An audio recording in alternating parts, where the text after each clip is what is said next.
એમને જે FBI technology use કરે છે એ ટેકનોલોજી યુઝ કરીને DNA એક્સટ્રેક્શન કર્યું હતું અને DNA એક્સટ્રેક્શનમાંથી એ છોકરાનું એના પેરેન્ટ્સ સાથે DNA મેચ થઈ ગયું હતું. તો એ ખબર પડી ગઈ હતી કે એ છોકરો જે મરી ગયું હતું એ બંગાળમાંથી આવ્યું હતું અને એક જે 20માંથી એક મિસિંગ છે એ છોકરો હતો.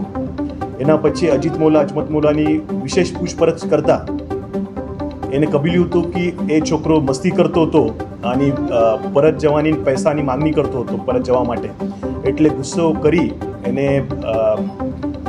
એને બહુ માર્યો હતો અને મારતા મારતા એ મરી ગયો હતો. પછી મેં એક કોથળામાં ભરવાની કોશિશ કરી હતી, માથું જે અલગ કરી નાખ્યું હતું. અને બીજું પણ એનો પર્પઝ હતો કે માથું અને ધડ અલગ થઈ જાય તો બોડીની ઓળખાણ ના થાય અને કોનું મર્ડર થયું એ ખબર ના પડે, એના માટે એને એ કૃત્ય કર્યું હતું.